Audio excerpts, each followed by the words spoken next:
Fala galera do iMac, tudo bem com vocês? Hoje nós vamos dar início ao conteúdo de conjuntos. Na nossa primeira aula, a gente vai falar da noção intuitiva de conjunto.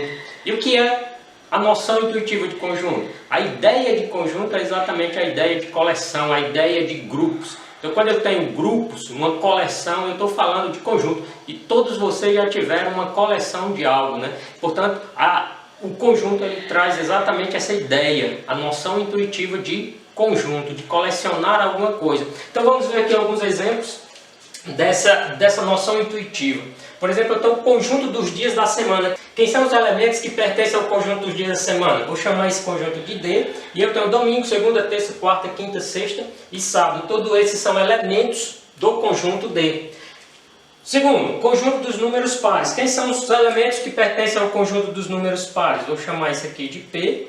0, 2, 4, 6, 8. E aí eu vou colocar esses três pontinhos, que dá a ideia de continuação, essa reticência. E aí eu tenho todos os elementos pares dentro desse conjunto. Conjunto dos números primos positivos. Então, conjunto dos números P' positivos. Quem são? 2, 3, 5, 7, 11, 13, pontinhos, que isso dá a ideia de continuação. E vamos relembrar aqui, dar uma relembrada no que são os conjuntos dos números primos positivos.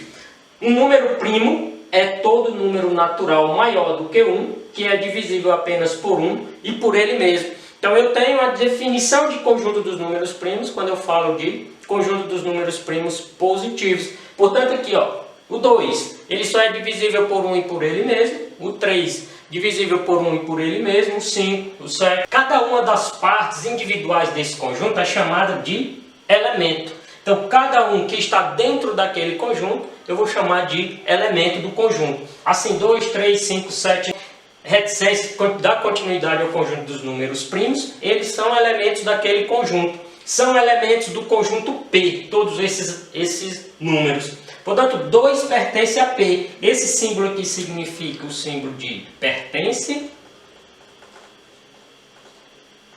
Só que nós vamos ler que 2 é elemento de P. Esse símbolo aqui não pertence.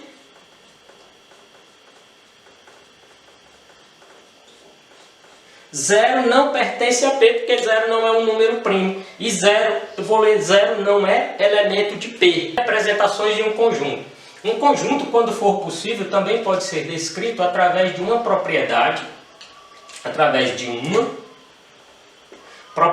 comum a todos os seus elementos. Por exemplo, o conjunto V, x tal que x é vogal, isso aqui significa tal que,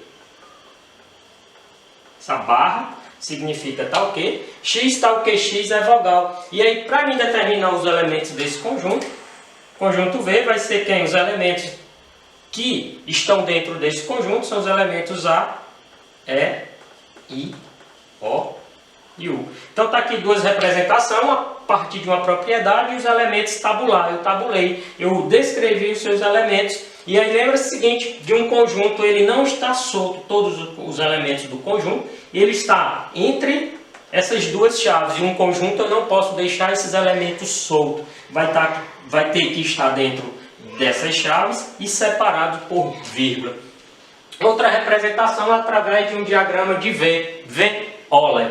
Esse diagrama ele vai ser essa elipse, mas pode ser um círculo, um retângulo. E aí esses elementos também são os elementos do conjunto das vogais A, E, I, O e U.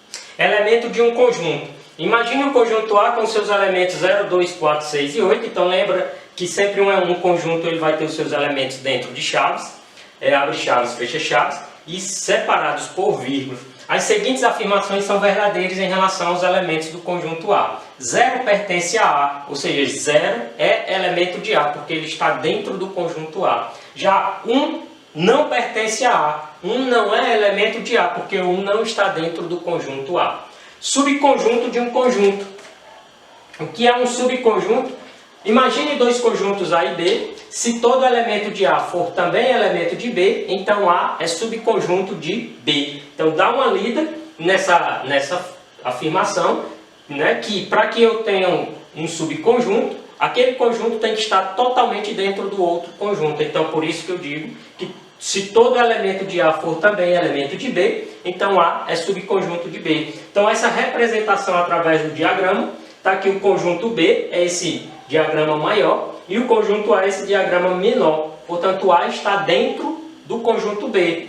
Em outras palavras, eu posso dizer que A está contido em B. Esse é o novo símbolo aqui, A está contido. Está contido.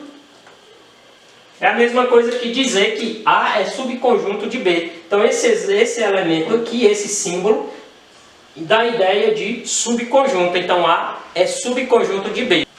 E para finalizar a nossa aula de hoje, todo conjunto é subconjunto de si mesmo. Ou seja, eu digo que todo conjunto está dentro dele mesmo. Então A está contido em A.